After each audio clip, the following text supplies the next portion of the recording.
Salut à tous, j'espère que vous allez bien. Donc nouvelle vidéo aujourd'hui, nouvelle FAQ. Pour petit rappel, ces FAQ, fitness, musculation, nutrition, enfin bon, toutes ces choses-là, c'est disponible pour vous à 8 heures du matin, non, à 18 heures le jeudi. Ce qui est disponible par contre à 8 heures, c'est le podcast La Pause Fitness qui est disponible sur toutes les bonnes plateformes de podcast, y compris sur YouTube. Il y a une playlist spéciale et pour les vidéos de la des FAQ et pour les podcasts. Et après, pour ceux qui sont un petit peu plus passionnés, un petit peu plus intéressés par des sujets pointus, tous les dimanches à 10 heures. Alors sur YouTube, je mets un rapide extrait de quelques minutes, même pas, sur des cours vidéo que je propose sur mon site, sur les dernières études scientifiques, etc. Donc c'est vraiment là pour les gens qui sont, on va dire, ou coach, ou qui sont vraiment dans une dynamique de progression, j'ai envie de dire avancée, vraiment une bonne compréhension. C'est pas du tout pour les gens qui veulent juste perdre un peu de poids et puis après passer à autre chose. Il y a une passion derrière, quoi. Voilà, donc si ça vous intéresse, vous avez les liens dans les notes de l'émission, enfin de l'émission de la vidéo. Et on va passer tout de suite à la question du jour qui est celle de la part de, pourquoi j'ai autant de documents, hop, qui est celle de la part de, alors de la part de on ne sait pas. Donc j'ai une question, au-delà de ces fringales de poulet rôti ou de viande, j'ai de vraies fringales de protéines malgré un quota plus que suffisant, fringales de poisson, crevettes, œufs, escalopes de poulet, etc. Je ne sais pas pourquoi. Pouvez-vous m'aider ou me donner des pistes? Euh, bon, apparemment, alors moi j'ai une piste, ouais, effectivement. On va voir. La piste, ouh, c'est chaud. La piste que j'ai pour toi, c'est. Alors, toi, tu dis que tu as des envies de protéines et tout. Je serais curieux de savoir ce que tu consommes comme nutriments dans ta diète. C'est-à-dire que est-ce que tu as pas mal de glucides, pas du tout de glucides, moyennement des glucides, et notamment, pourquoi je parle des glucides? Parce que ce qui fait que quand tu manges, tu as une sécrétion un peu différée de sérotonine, c'est ton apport en glucides.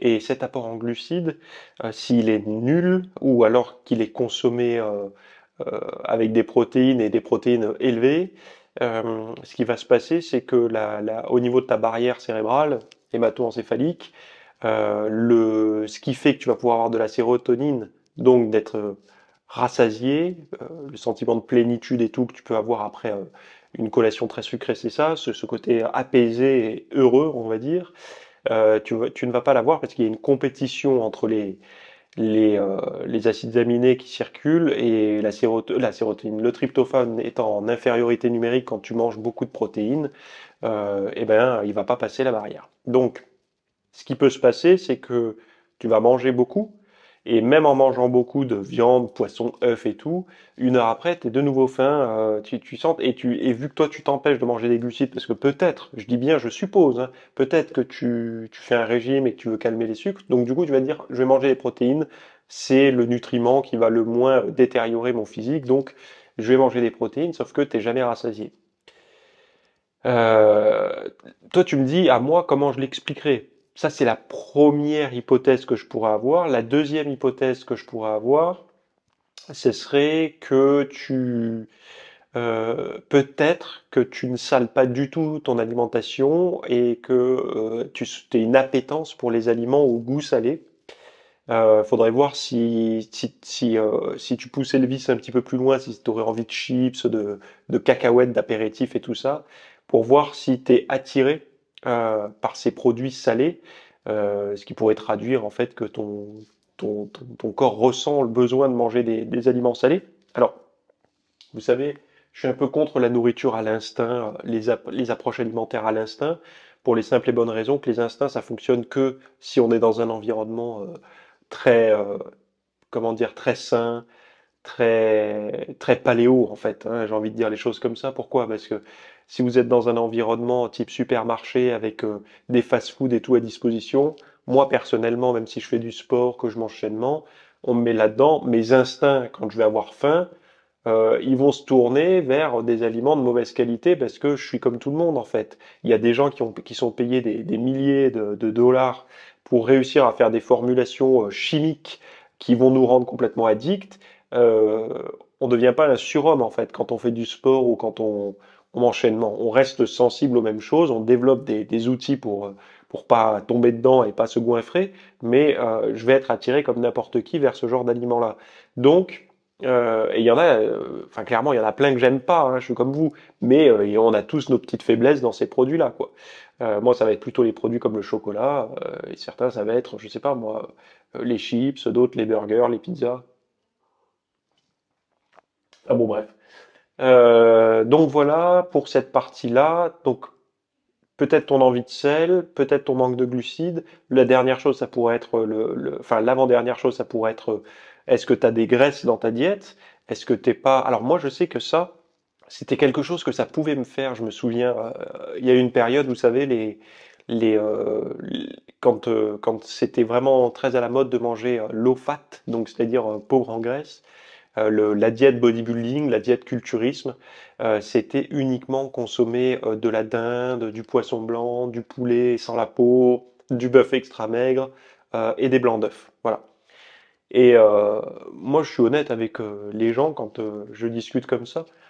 Comment dire, les approches alimentaires, quand on essaye de sécher, de perdre du gras, on teste un peu tout.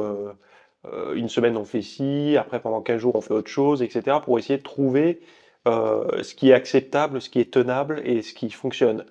Donc moi j'ai trouvé ce qui fonctionnait pour moi, encore une fois. Beaucoup d'entre vous savent quelle est ma méthode. Si vous ne connaissez pas, allez voir sur mon site, vous trouverez. Mais peu importe, j'avais senti pendant cette période où je réduisais beaucoup les graisses, au bout d'un moment, il y avait l'appel de la côte de bœuf, l'appel de la côte de porc, l'appel de quelque chose de la viande avec du gras. C'était pas de la viande maigre, j'avais cet appel de graisse animale grillée, etc. Alors certains diront c'est une addiction, etc. C'est pas une addiction, hein. J'ai pas été biberonné à ça quand j'étais gosse, j'en ai pas abusé après non plus. Il n'y a pas une addiction. Et en fait, je la consommais cette viande-là. Et après, dans l'après-midi, souvent c'était le midi que je la consommais, et dans l'après-midi, je sentais un regain d'énergie et comme un sentiment de satisfaction, mais concret, hein, pas un truc juste ah je suis content ou alors et sans culpabilité d'ailleurs. Et je me disais mais mince, j'ai l'impression que je me carence en quelque chose qu'il y a dans ces viandes grasses que j'arrive pas à trouver dans les viandes maigres, les poissons maigres, les protéines maigres. Et tant que je restais, je pouvais me gaver justement de ces protéines maigres, il se passait rien du tout. Il y avait cet appel, alors certains diront c'était des graisses saturées, tu avais besoin de ces graisses saturées-là, puisqu'on en a quand même besoin, oui, mais aujourd'hui je pourrais pas l'affirmer à 100%, mais il me semble que parfois on a l'appel de la côte de bœuf, quoi. Je sais pas comment dire, mais c'est c'est un peu, c'est un peu triste à dire comme ça, parce qu'aujourd'hui c'est plus, enfin bon voilà, mais bon, c'est la dernière piste que je verrai par rapport à ça, quoi. Donc essaye de voir si ta diète, t'as pas supprimé un truc, et donc je t'ai donné pas mal de pistes quand même hein, à explorer. Qu'est-ce que tu disais? Fringales de poisson, crevettes, œufs, escalopes de poulet, donc c'est déjà ce que des protéines maigres. Est-ce que c'est vraiment des fringales de ça que tu as? Ou est-ce que c'est des fringales tout court, et vu que tu veux pas craquer sur des mauvais aliments, tu ne te tournes que vers ça? C'est ça. Mais regarde la piste du tryptophane et de la sérotonine, habitude de diète.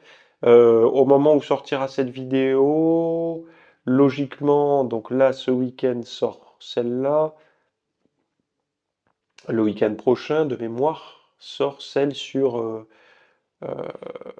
normalement, tu devrais avoir ce week-end, ce dimanche-là, une vidéo sur une diète pour perdre pour tous ceux qui ont été très anxieux à faire un régime sans glucides et anxieux vraiment, c'est-à-dire qu'ils ont vu leur niveau d'anxiété, leur stress augmenter au fur et à mesure qu'ils faisaient un régime sans glucides. C'est des cas particuliers, ça peut arriver. Et j'ai fait tout un cours là-dessus, pardon, toute une vidéo. Je ne sais pas si elle sera déjà disponible au moment de la sortie de celle-là, mais en tout cas, si c'est pas fait, ça sera ce dimanche-là à 10 heures du matin. Allez voir hein, dans les notes pour accéder à l'espace VIP. Et, euh, et vous aurez vraiment beaucoup d'informations sur ça, quoi. Bon, la semaine prochaine, on parlera de la TRT, du SHBG, du foie, de la testostérone, etc. Donc restez abonnés à la chaîne pour ne pas manquer la vidéo de la semaine prochaine. Bye bye.